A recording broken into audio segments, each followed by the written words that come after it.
There is a phenomenon that's been going on for years in this photo game, and it is so annoying, straight up disrespectful and unprofessional, and you might be doing it and not even realize it, but I know all my colleagues have some sort of story about it, and this week alone I've encountered it 3 times, so why don't you stick around and we will talk about it.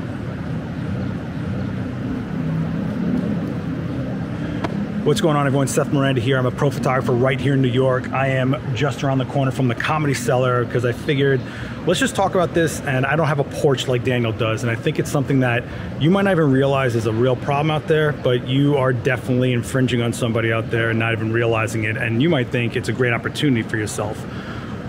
Side busting. What is side busting? Well, it's actually a term from the graffiti world. So it's usually referring to like when there's a gorgeous big piece by a known artist and people know it's going to get a lot of coverage or, you know, eyes on it. They go up to it and then scribble their rat junk next to it, hoping that they get some runoff or noticed or in the pictures next to it. So it's kind of adopted from that. So what does side busting mean when it comes to the photo industry, photo game, you know, the craft, whatever? Well, it's kind of the same idea, right? It's just I've been using that term to explain it here to colleagues when this happens, and now it's kind of like become a thing with us, at least with my colleagues here in New York, so I figured I would pass it on to you, because maybe we can kind of stop it instead of having to read a thesis to someone. We just be like, hey, no side busting. What does it mean? Well, let's say you're a photographer and you are on location. You're in the street like New York, and you've got all these lights set up. You've got assistants. You've got makeup artists, wardrobe. You scheduled talent, found the talent, casted the talent. You found the location, scouted it. You found the right time of day, the right lighting for that time of day, the weather, all sorts of things, right? Maybe even gotten permits, insurance. You don't know, right? There's a lot that goes into a lot of this stuff, especially here in a city like New York. Now, imagine you set all that up, and then you're about to go get some work done. You're getting some frames done. She's posing for you, or whatever the talent, they are posing for you. And then somebody that just happens to have a camera on them walks up right next to you and shoots over your shoulder or shoots to the side of you, and that whole setup isn't there for them. Now off the bat you're probably like, well, what's the problem? It's being creative, it's being a creator, we're noticing something, I'm a photographer, I see something, I shoot it. Well, the problem with that is it wasn't for you, and it's actually just disrespectful and annoying and taking away from someone else who actually put the time into producing something. So you didn't pay that model, she doesn't know who you are or where these photos are going, or she'll even find these photos ever, and you didn't even bother to step up to who's running that set and going, well, hey, what's going on here? Do you mind if I can go a long way? Long way. You're not even sure what that's about, right? But you're going in there thinking, I'm gonna get a photo. What's that photo gonna do for you? What's that shot gonna do for you? Raise up some likes in your world. You don't even know who to credit. You're not even sure who that person is you're shooting, but you're gonna go shoot it? Like, think about that as a creator. What if that model or dancer or whoever puts a lot into themselves to get ready for a shoot like this, then gets shot by somebody and then goes up somewhere and they don't get any credit, right? So think about that aspect of it alone. Forget about just the photographer.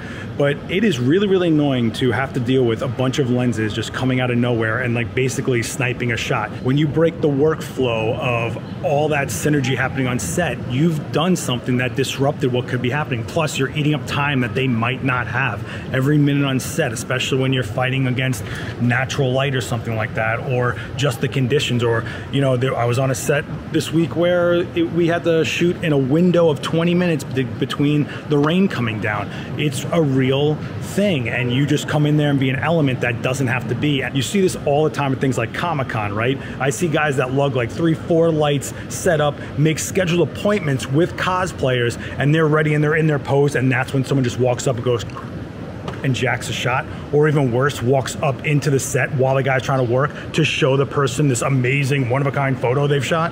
I got news for you. You're not doing anything that's so amazing that it needs to be taken. How about you step back for a second and absorb what this photographer is actually doing, which is giving you an insight into the BTS of how they work. That's the gold for you.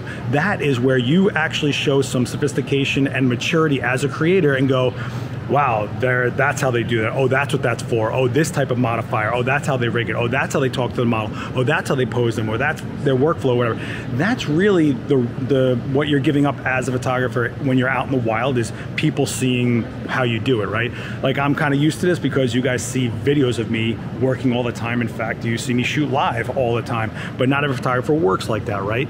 but it's really disrespectful and annoying to just go up there and absorb the entire resources someone put their energy into in a split second and walk off, and then you have a shot that's gonna basically go nowhere. So why don't you act like somebody that actually wants to be a fellow photographer, a fellow creator, and just be there on set, maybe go, hey, I'm a photographer too, if you need a hand, that goes a long way as well. Or if you did want to shoot BTS, you could actually be helpful to them and maybe wait till there's a down moment, or tap an assistant that's not so busy at the moment and be like, hey, would you guys be all right if I shot some BTS for you guys? Then you're creating a relationship, and maybe you can be on the next set as an assistant, or maybe you get to know the talent and you book with them later. All of this stuff is things you just can't overlook or underestimate how far it goes. As much as the little tiny things you do could damage a set, the little tiny things you do could build a relationship. Don't forget things like that, and it all goes for your entire career. You want people to want to work with you, not go, oh, this guy. You know, you don't want to be, oh, this guy. You don't want to be that. And it kind of sucks when this is what happens out there. You know, it takes a lot to produce a shoot sometimes. Just scheduling all these people together, you know, 4 or 5 people, talent, you, assistants, maybe getting the equipment you need. How about getting to a point where you have the equipment you feel you need to do this? Renting the equipment if you don't have it. I mean, there's high-level shoots I've been on where there's producers, art directors, and real high-end people there. All this goes into this frame that we're shooting, and then somebody comes by and just snipes it. It's just so annoying. I think that if you just showed a little bit of maturity, a little bit of sophistication, you'd be surprised how much further you'd get ahead than just having a shot that goes nowhere except to maybe your Instagram. I don't even know anymore. I get the idea that, oh man, there's something happening, I'm going to document it. But you also have to realize what's happening, and are you a part of it, and should you be a part of it, right? That's another thing. It all costs something, whether it's time, money, resources, whatever. You didn't pay for that model. You didn't pay for that talent. You didn't pay for that crew. You didn't pay to put this all together. It's not for you. You know, I know we get kind of stuck on that in this self-centered society that we're in right now, but don't forget that everything you're stumbling upon isn't something that you observed and found. It's there because someone planned it to be there, and you didn't do any of that planning. That's where the disrespectful part comes in, and then you're distracting everybody. It is absolutely obnoxious to a point that I don't think you can understand until it happens to you. And you know, I kind of hope that everyone experiences this at least once in their life. It's kind of like how you want to have everybody be a waiter or work in retail at some point in their life, so that they know how not to treat employees in that that industry, but you know, tip them well and talk to them like humans. You know, crazy. Which brings it to another point.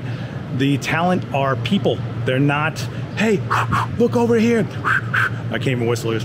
Or they snap their fingers or whatever and try to get their attention. Or how about they're not there for you, and you're not taking a picture of some inanimate object and walking away and like, la-di-da. Like, this is a person. This is their career. This is something that they're trying to, and I'm sure most talent in the end won't have a problem with it because they're talent and they're used to having a lot of eyes on them and stuff like that. But there are cases where it's just absolutely wrong to take someone's image and then just disappear, and their image, their likeness, what they're doing, the dancer doing a certain pose, their silhouette, everything they've worked for is their commodity, and you just took it and walked away with it, right? So, and they didn't book with you, they didn't agree to it, you know. But I understand that it's okay in your head because you're in public, right? So just keep that in mind, that even though it's okay to do, that you could do it, should you do it? Right? I think that's something that we don't talk about a lot, is just having a tact level as a creator within yourself. So don't ever underestimate what damage you could be doing to someone else's set and someone else's, you know, mind frame, or, you know, just the workflow that's happening by doing something that you shouldn't be doing, honestly. And again, I understand you're a creative and you can go, they're in public, I can shoot whatever. Think about the tact of it though, really, you know. I'm just speaking as a person that's been absolutely annoyed on set, absolutely had my talent distracted, definitely had workflow broken, definitely had time lost in a street, you know, things like it. It really is one of the worst things you can do, you know. So at least for a guy like me. I'm sure there's other creators that don't care and they want to make a spectacle.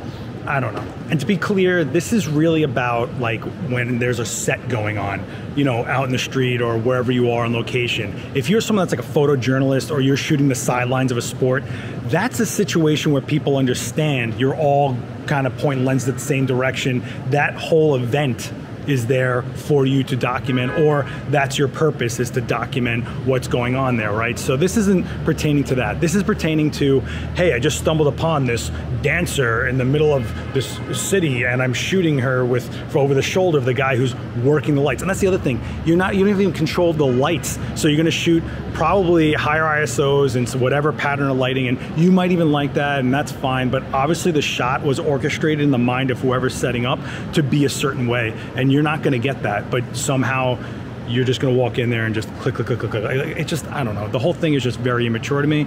But again, this isn't really so much speaking to like the photojournalistic side of things where you're elbowing each other to get shots. We've all been there if you've been working this industry long enough, but it's really for when there's a set that isn't set up for you.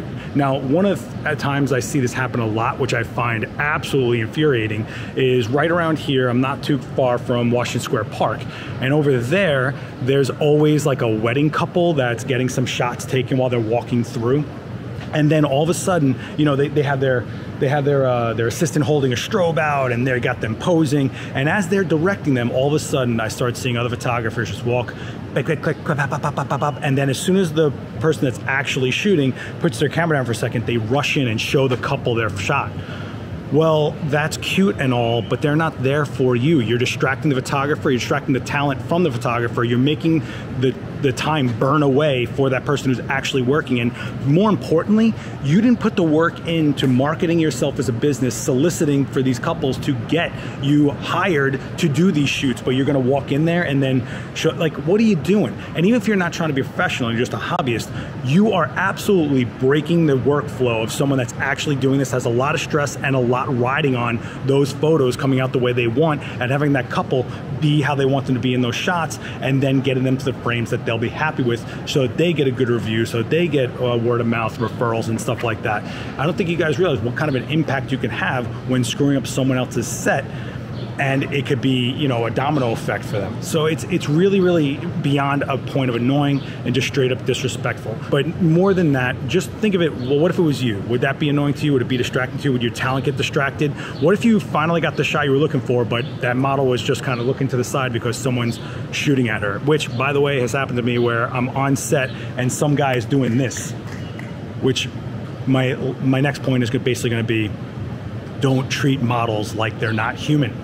Are you kidding me? They're not a dog. They're not a trained pet to do some sort of obstacle course. And I'm shooting with her, and you're gonna.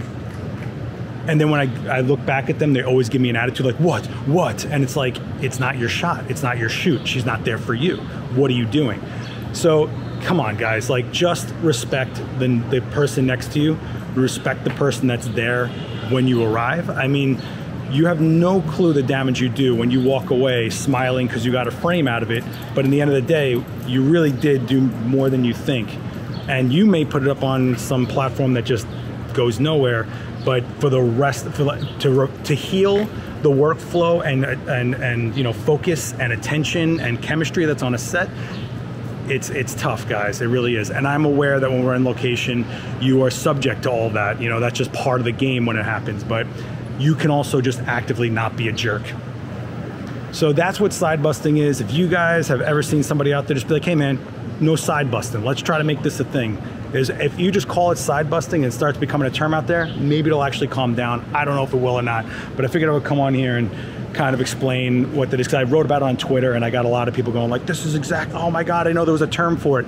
There kind of isn't a term, but maybe there should be, so that we can just tell people, hey man, chill, instead of trying to go through a whole thesis on why they're being a jerk about it, right? And I tried very hard not to be angry on this one, but one day you might read Petapixel and it might be a headline that says, angry Brooklyn photographer breaks jaw of some dude with a camera. Because I'll tell you, man, when you're trying to figure out a shot and you've got a lot of balls in the air, like lights, the model, the time of day, the light changing in the sky, weather, who knows what else, right? It's so obnoxious, so obnoxious. So I'm gonna close this out by saying, the next time you walk up on a set, maybe if you wanna be involved somehow, introduce yourself, maybe ask if they need a hand. Don't just assume, oh, it's okay that I pull out my shiny camera that I bought and go, hang back, absorb what's going on in the set, maybe learn something from that alone, or once there's a down moment, maybe introduce yourself and let them know that you're a photographer as well, and if they need any extra hands, you're there and you're okay with handling some things that are happening there. Or if they even have a lot of downtime, you can show them some work. I mean, I've had people just shove their Instagram in my face. It's not exactly the time for it. You can read someone's face, you know, use a little common sense there, but in the end, just be part of it in a smart, respectful way.